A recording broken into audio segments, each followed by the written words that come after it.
अस्सलाम वालेकुम my dear students and viewers. उम्मीद है आप सब लोग खैरियत से होंगे। स्टूडेंट्स, अपने प्रीवियस लेक्चर में हमने मौज़म मुग़ल की बुक से प्रॉब्लम नंबर 18 डिस्कस की थी, उसको सॉल्व किया था। आज की इस वीडियो में हम इंशाअल्लाह ताला मौज़म मुग़ल की बुक से प्रॉब्लम नंबर 19 अब देख सकते हैं अपनी स्क्रीन पर। पेज नंबर 472 है। For the tax year ended on 30 June 2019 the following particulars of income of Professor Sultan Beg is working as a teacher in a recognized educational institution। और फिर ये सीनियर सिटीज़न भी है, तो दोनों treatments होनी है। क्वेश्चन आप अपनी स्क्रीन पर देख सकते हैं, पेज नंबर 472 और पेज नंबर 473 पर ये क्वेश्चन है। तो चलें जी, क्वेश्चन करना स्टार्ट करते हैं। Problem number 19 page number 472। सबसे पहले देखें जी, हमारे पास बेसिक सैलरी है। He receive salary from his employer 5,46,750। सबसे पहले सैलरी है 5,46,750 जो कि फुली टैक्सेबल है। सैलरी के बाद साथ ही लिखा हुआ है and further receive 45,000 as conveyance allowance. Conveyance allowance जो है वो रिसीव कर रहा है। कन्वेंस अलाउंस आप जानते हैं फुली टैक्सेबल होता है 45,000। उसके साथ लिखा हुआ है and 50,000 as entertainment allowance during the year. और 50,000 एंटरटेनमेंट अलाउंस है। एंटरटेनमेंट अलाउंस भी फुली टैक्सेबल है।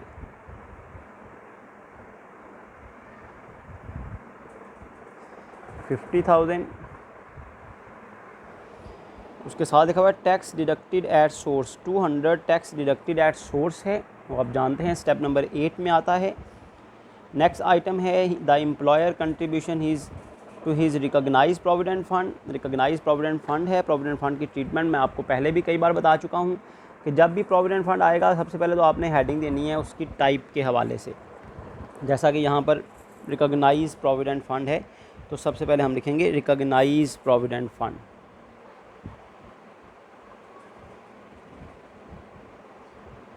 फिर प्रोविडेंट फ़ंड से रिलेटेड 4 आइटम्स हैं जिनकी आपने ट्रीटमेंट जो है वो लिखनी है। सबसे पहले है एम्प्लॉय कंट्रीब्यूशन। एम्प्लॉय जो कंट्रीब्यूट करता है अपने प्रोविडेंट फ़ंड के लिए। Secondly employers contribution. और थर्ड है दी इंटरेस्ट क्रेडिटेड। तो जब भी प्रोविडेंट फ़ंड आएगा तो आपने ये 3 चीज़ें लिखनी हैं। एम्प्लॉय कंट्रीब्यूशन जो है वो 50,000 है। एम्प्लॉयर भी सेम अमाउंट कंट्रीब्यूट कर रहा है 50,000। और साथ लिखा हुआ interest 10% on the accumulated balance in his provident fund account amounting to ₹10,000 credited. Interest credited 10% है, वो बनता है 10,000। अब हमने इसकी टैक्स ट्रीटमेंट लिखनी है। जैसा कि आप जानते हैं एम्प्लॉय कंट्रीब्यूशन ऑलरेडी सैलरी में से क्योंकि काट कर दिया जाता है, तो इसके साथ हम लिखते हैं जी ऑलरेडी इंक्लूडेड। कोई अमाउंट आउटर कॉलम में नहीं लिखी जाएगी। जहाँ तक एम्प्लॉयर कंट्रीब्यूशन की बात है, it is exempt up to 10% of salary 5,46,750। वो आएगा 54,675। वो एग्जैम्प्ट हो गया। नथिंग इज़ टैक्सेबल, क्योंकि ज़्यादा अमाउंट जो है वो एग्जैम्प्ट है, तो कोई अमाउंट भी टैक्सेबल नहीं होगी। उसके बाद इंटरेस्ट क्रेडिटेड के बारे में जो रूल है वो है जी exempt up to 16%। Exempt up to 16%। 16% किसका लेना है जी? एम्प्लॉई और एम्प्लॉयर कंट्रीब्यूशन का। एम्प्लॉय कंट्रीब्यूशन भी 50,000 है, एम्प्लॉयर कंट्रीब्यूशन भी 50,000 है। कुल मिलाकर आता है 1 लाख। 1 लाख का 16% मतलब 16,000 जो है वो एग्जैम्प्ट हो गया। तो नथिंग इज़ टैक्सेबल, क्योंकि इंटरेस्ट आपको 10,000 मिल रहा है, उसमें से 16,000 तो एग्जैम्प्ट है। तो जो चीज़ एग्जैम्प्ट हो गई वो टैक्सेबल नहीं होगी, क्योंकि इससे ज़्यादा अमाउंट हम माइनस में नहीं लिख सकते, क्योंकि income should not be below zero. आगे चलते हैं पॉइंट नंबर 3 पर। He paid 40,000 as premium to insure his own life for 1 lakh. Life insurance premium है, इस पर एवरेज लीफ मिलेगी। और फिर है 3,000 to insure the life of his wife. Wife की लाइफ की जो इंश्योरेंस आपने पे की है उसकी कोई ट्रीटमेंट नहीं है, क्योंकि ये मिस्टर सुल्तान बेग का हम प्रॉब्लम कर रहे हैं, उसकी इनकम फाइंड आउट कर रहे हैं, उसका टैक्स फाइंड आउट कर रहे हैं। He also claimed exemption of 50,000 pays as donation to the government educational institution. बिल्कुल इसके बदले में उसे एवरेज रिलीफ मिलेगी।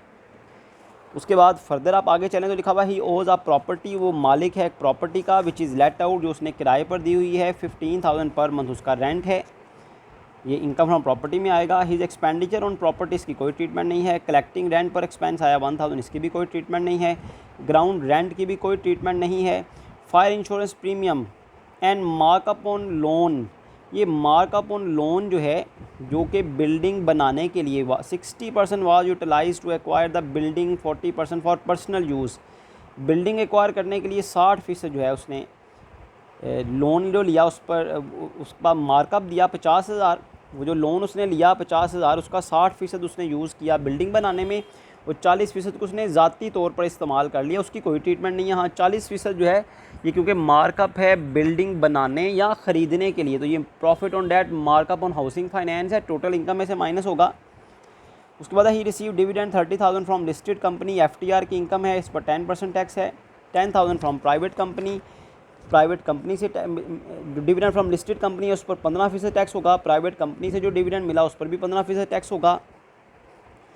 उसके बाद PLS अकाउंट है, profit and loss bank account है, जिस पर उसे 15,000 की प्रॉफिट मिल रही है, इस पर 10% टैक्स है। चिल्ड्रन एजुकेशन फ़ी, ये टोटल इनकम में से माइनस होने वाली आइटम है, एक ये भी, और दूसरी आइटम प्रॉफिट ऑन डेट मैंने आपके सामने पहले डिस्कस की। Winning from crossword puzzle, crossword puzzle भी FTR की आइटम है, इस पर 15% टैक्स होता है। Capital gain on sale of share of private limited company dispose of after 12 month, 12 महीने के बाद डिस्पोज करें तो ये 25% एग्जाम्प्ट होता है, याद रखें 25% एग्जाम्प्ट होगा। उसके बाद लिखा हुआ है कैपिटल लॉस, तो पहले हम 25% एग्जाम करेंगे, फिर उसमें से कैपिटल लॉस माइनस कर देंगे।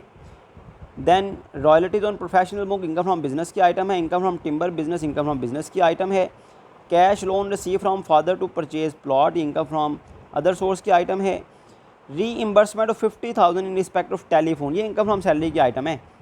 Reimbursement of 50,000 in respect of telephone and internet charges, 20% of this amount was spend for the performance of official duty.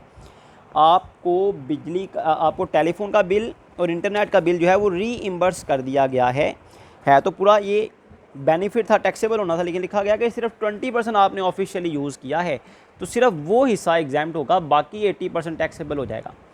Reimbursement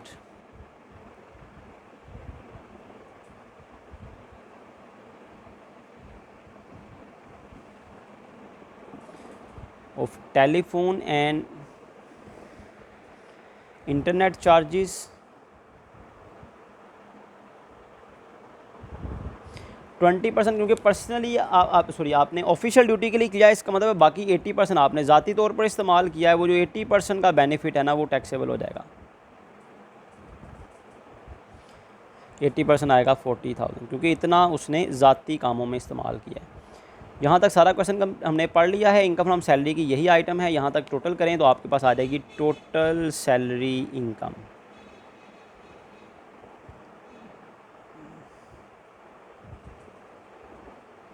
देखें जी टोटल सैलरी इनकम कितनी आती है, 4 तरह की इनकम आ रही हैं सैलरी में। यह आएगी 6,81,750, 6,81,750 आपके पास टोटल सैलरी इनकम आ गई। सैलरी इनकम के बाद नेक्स्ट हेडिंग हमने देनी है income from property.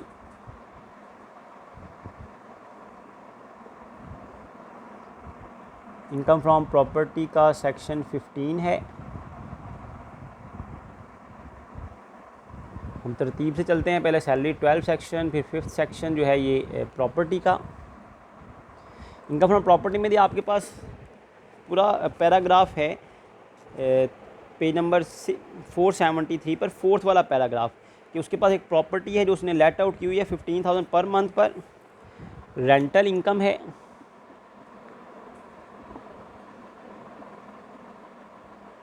Rental income है 15,000 पर मंथ। तो हम इसे एनुअल में बदलते हैं, ये आएगी 1,80,000। तो याद रखें रेंटल इनकम है, इनकम फ्रॉम प्रॉपर्टी जो है वो सेपरेटली टैक्सेबल होती है, टैक्स्ड सेपरेटली। इसके अलावा कोई प्रॉपर्टी इनकम नहीं है, वो जो एक्सपेंसेस हैं उनका कोई ताल्लुक़ नहीं है।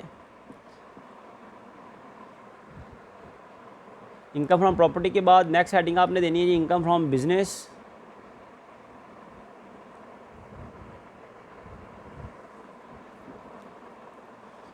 Section 18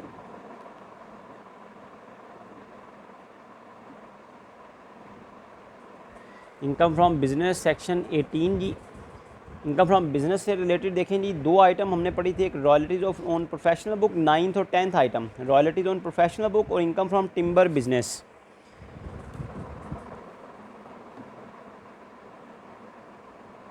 royalties on professional books, क्योंकि ये प्रोफेशनल बुक्स हैं इस वजह से इनकम फ्रॉम बिजनेस में आएगा। अगर ये नॉन प्रोफेशनल लिखा होता तो अदर सोर्सेज में आता। रॉयल्टीज ऑन प्रोफेशनल बुक्स जो है वो 10,000 फुली टैक्सेबल है। उसके साथ ही लिखा हुआ income from timber business,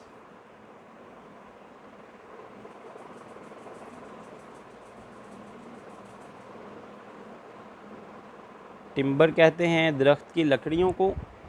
income from timber business 20,000 है, ये भी टैक्सेबल है। इनकम फ्रॉम बिजनेस के बाद नेक्स्ट हेडिंग है जी कैपिटल गेन्स। बेसिकली इस चैप्टर में आपने इस प्रॉब्लम में आपने सीखना है कि अगर कोई टैक्स पेयर, जैसा कि ये है, ये टीचर भी है और सीनियर सिटीज़न भी है, तो इसकी क्या ट्रीटमेंट है। कैपिटल गेन्स में देखें जी, कैपिटल गेन से रिलेटेड कौन कौन से आइटम है जिनको हमने मार्क किया, हम सिर्फ उनको देखते हैं। पॉइंट नंबर 3 भी कैपिटल गेन से रिलेटेड नहीं है, 4 भी नहीं है, 5th भी नहीं है, 6 भी नहीं है, 7th और 8th है gain on sale of private company shares, on sale of private company shares हैं। क्योंकि holding period more than 12 month है, तो जितना गेन है उसका 25% एग्जैम्प्ट हो जाएगा।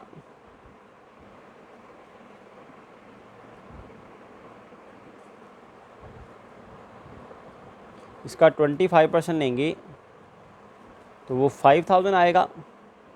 रिमेनिंग आपके पास 15,000 बचेगा। 15,000 के साथ ही नीचे लिखा हुआ है capital loss.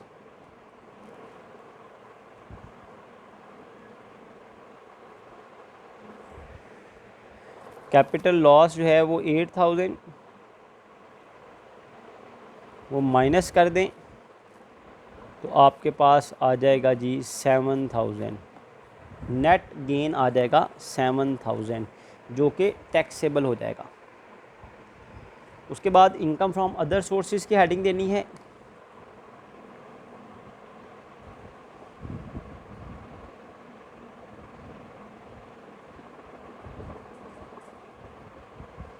Income from other sources section 39। Income from other sources section 39 है जी। अदर सोर्सेज के आइटम देखें जी, कोई है आपके पास? बिल्कुल है जी, जिसको हमने मार्क किया हुआ था 11th item, cash loan receive from father to purchase plot. Fully taxable है क्योंकि कैश लोन है।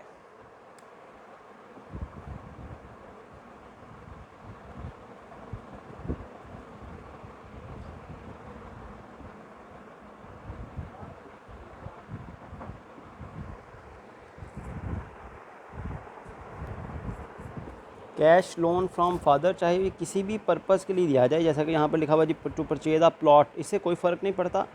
कैश लोन है, फुली टैक्सेबल होगा 1 लाख। तो यहाँ तक हम टोटल करेंगे क्योंकि सारे सोर्स ऑफ इनकम कंप्लीट हो गए, तो आपके पास आ जाएगी जी टोटल इनकम। टोटल इनकम कितनी आएगी जी, ऐड करें। ये आ रही है जी, टोटल इनकम आ रही है 8,18,750। यहाँ तक नोट कर लें, फिर इसको रेज़ करके मैं आगे चलता हूँ जी टोटल इनकम के बाद के जो स्टेप्स हैं उन पर।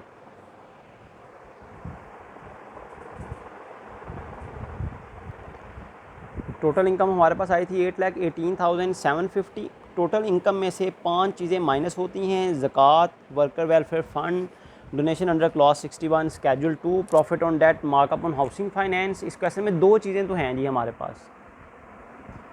मार्कअप ऑन लोन, मार्कअप जो 50,000 आपने लोन पर दिया है, क्योंकि इसमें से 60% घर के लिए था, अगर तो ये सारे का सारा मार्कअप आपने बिल्डिंग बनाने या उसको एक्वायर करने के लिए दिया होता फिर तो सारे का सारा माइनस हो जाना था। लेकिन अभी लिखा हुआ है जो लोन आपने लिया उस पर जो मार्कअप 50,000 आपने दिया, वो लोन का 60% देता है बिल्डिंग बनाने के लिए, एक्वायरिंग के लिए खर्च हुआ, तो मार्कअप भी 60% ही लिया जाएगा, वही सिर्फ डिडक्ट होगा। सेकेंडली चिल्ड्रन एजुकेशन फ़ीस है जी।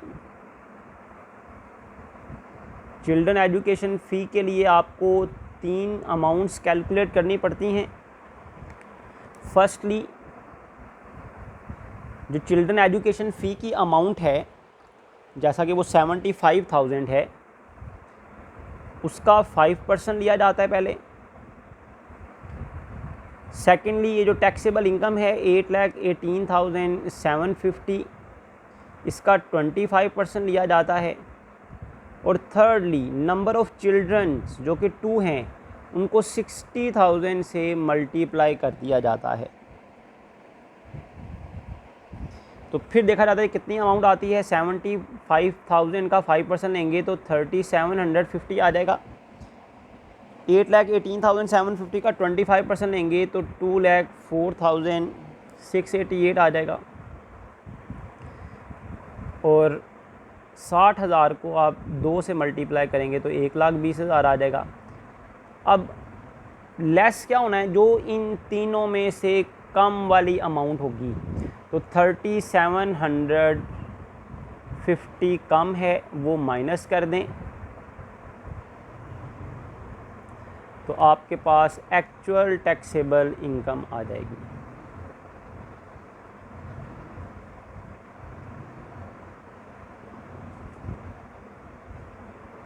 एक्चुअल टैक्सेबल इनकम आ जाएगी, ये 30,000 और 3,750 माइनस होगा तो आपके पास एक्चुअल टैक्सेबल इनकम आ जाएगी 7,85,000। अब आप जानते हैं एक्चुअल टैक्सेबल इनकम आने के बाद इसमें शेयर फ्रॉम एओपी ऐड करते हैं। हमने सारा क्वेश्चन पढ़ा है, क्वेश्चन में कोई शेयर फ्रॉम एओपी नहीं है। एक्चुअल टैक्सेबल इनकम क्योंकि शेयर फ्रॉम एओपी नहीं है तो यहाँ से कंप्यूटेशन स्टार्ट हो जाएगी। कंप्यूटेशन ऑफ टैक्स पेएबल,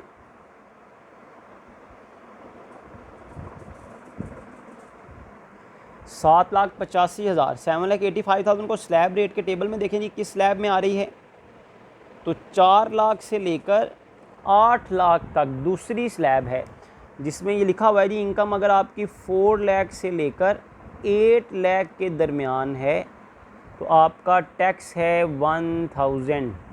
तो this is your tax, actual tax payable 1,000। Actual tax payable के बाद थर्ड स्टेप है add tax on separate block.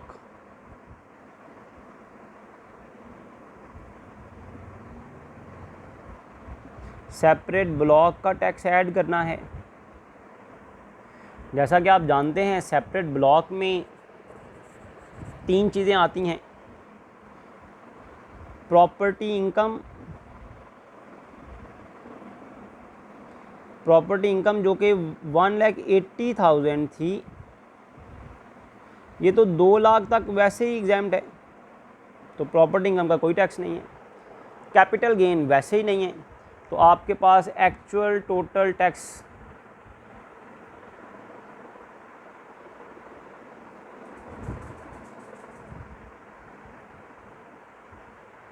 Payable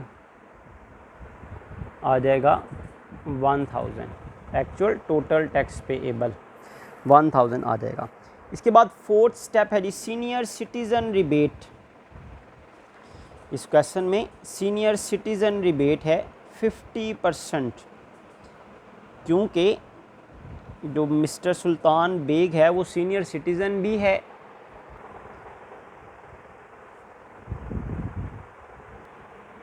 यहाँ पर सीनियर सिटीज़न रिबेट जो है वो अलाउड नहीं होगी, क्योंकि टैक्सेबल इनकम जो है वो 4 लाख से 8 लाख के दरमियान है, तो पहले ही टैक्स 1000 है, तो सीनियर सिटीज़न रिबेट अलाउड नहीं होगी। उसके बाद टीचर्स रिबेट है 40% किसका लेना है जी, टैक्स ऑन सैलरी इनकम का। 40% किसका लिया जाएगा, टैक्स ऑन सैलरी इनकम का। अब सैलरी इनकम कितनी है,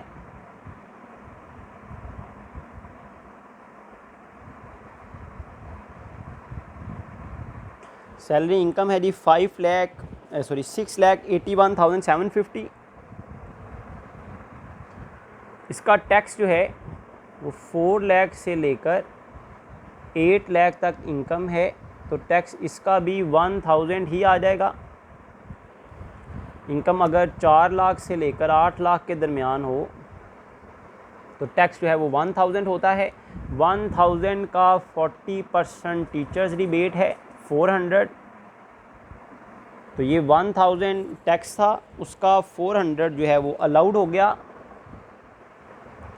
तो आपके पास नेट टैक्स पेएबल आ जाएगा, ग्रॉस टैक्स पेएबल आ जाएगा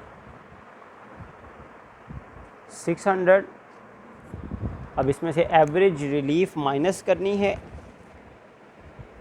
एवरेज रिलीफ किस किस पर देनी है, पहले तो ये देखते हैं जी।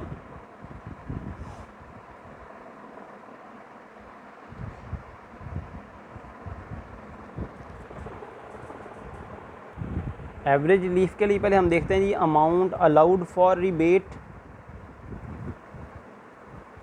या अमाउंट अलाउड फॉर रिलीफ, किस किस पर रिलीफ देनी है। तो रिलीफ हमने देखें जी किन किन को मार्क किया हुआ है, दो चीज़ें मार्क की हुई, एक तो donation to the government educational institution, donation to government educational institution वो है 50,000। और उसके बाद लाइफ इंश्योरेंस प्रीमियम है, लाइफ इंश्योरेंस प्रीमियम जो उसने अपनी लाइफ के इंश्योरेंस के लिए दिया है वो है 40,000।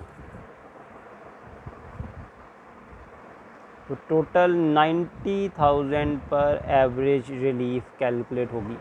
एवरेज रिलीफ कैलकुलेट करने का तरीका है, रेट पर्पज़ वाले टैक्स को रेट पर्पज़ वाली इनकम पर डिवाइड कर देते हैं। अब इस क्वेश्चन में रेट पर्पज़ वाला टैक्स और रेट पर्पज़ वाली इनकम नहीं है, तो फिर तरीका ये होता है जो पिछले स्टेप का टैक्स हो उसको डिवाइड करते हैं actual taxable income, actual total taxable income. Actual taxable income है 7,85,000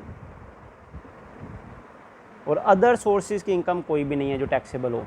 इसको मल्टीप्लाई कर दें जिस पर रिबेट देनी है 90,000 पर, तो एवरेज रिलीफ आ जाएगी जी 69 रुपीज़, ये माइनस हो जाएगी, तो आ जाएगा net tax payable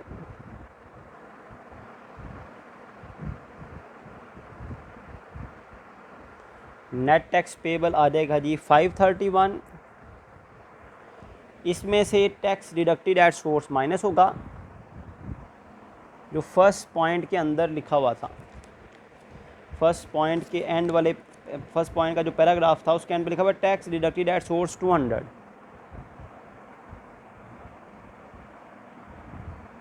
tax deducted at source 200, तो आ जाएगा जी net tax payable with return 331।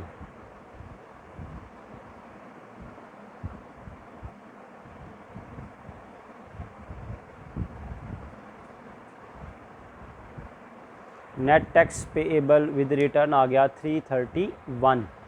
यहाँ तक हमारा एक हिस्सा कंप्लीट हो गया। अब हमने चल जाना है जी एफटीआर पर। क्वेश्चन में प्रॉब्लम में सबसे एंड पर हम tax under FTR find out करते हैं। एफटीआर से रिलेटेड देखें जी कौन कौन से आइटम है जिनको हमने मार्क किया हुआ है। टोटल 4 आइटम है। डिविडेंड फ्रॉम लिस्टेड कंपनी,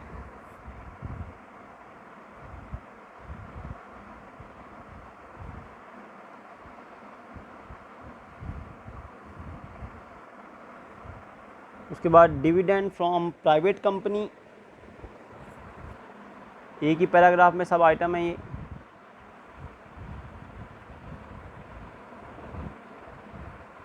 उसके बाद इंटरेस्ट फ्रॉम पीएलएस अकाउंट,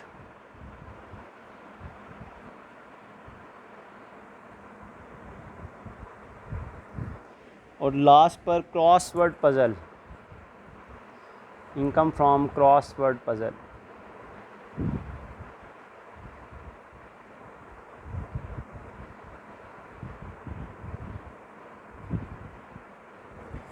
अब इनका टैक्स कितना कितना है। डिविडेंड फ्रॉम लिस्टेड कंपनी जैसे मैंने बताया उसका टैक्स है 15%, प्राइवेट कंपनी का टैक्स भी 15% है। 30,000 इनकम, डिविडेंड है उस पर 15%, 4500 आ जाएगा। प्राइवेट कंपनी का टैक्स है जी 10,000, प्राइवेट कंपनी की का डिविडेंड है 10,000, इस पर भी 15%, 1500 आ जाएगा। इंटरेस्ट फ्रॉम पीएलएस अकाउंट वो 15,000 है, उस पर 10% टैक्स आ जाएगा 1500। और क्रॉसवर्ड पज़ल की अमाउंट है 40,000, इस पर टैक्स है 15%, तो आपके पास आ जाएगा जी 6,000। और इस तरह टैक्स अंडर एफटीआर की अमाउंट का हम टोटल कर लेते हैं। टैक्स अंडर एफटीआर आपके पास आ जाएगा 13,500। यहाँ तक हमारा ये जो प्रॉब्लम नंबर 19 है हमारी कंप्लीट हो गई। नेक्स्ट लेक्चर में हम इंशाल्लाह ताला प्रॉब्लम नंबर 20 की बजाय 21 करेंगे, क्योंकि प्रॉब्लम नंबर 3, प्रॉब्लम नंबर 4 और प्रॉब्लम नंबर 20 इन तीनों में एक कॉमन इशू है जो कि हम इकट्ठे डिस्कस करेंगे इंशाल्लाह ताला। तो अभी हम नेक्स्ट क्लास में इंशाल्लाह ताला प्रॉब्लम नंबर 21 को डिस्कस करेंगे। उम्मीद है आपने इस प्रॉब्लम को अच्छी तरह अंडरस्टैंड कर लिया होगा, इस प्रॉब्लम को अच्छी तरह अंडरस्टैंड भी किया होगा और अपनी नोटबुक पे सॉल्व भी कर लिया होगा। अल्लाह ताला हम सब के हामी नासिर हों। जज़ाकुमुल्लाह खैरा।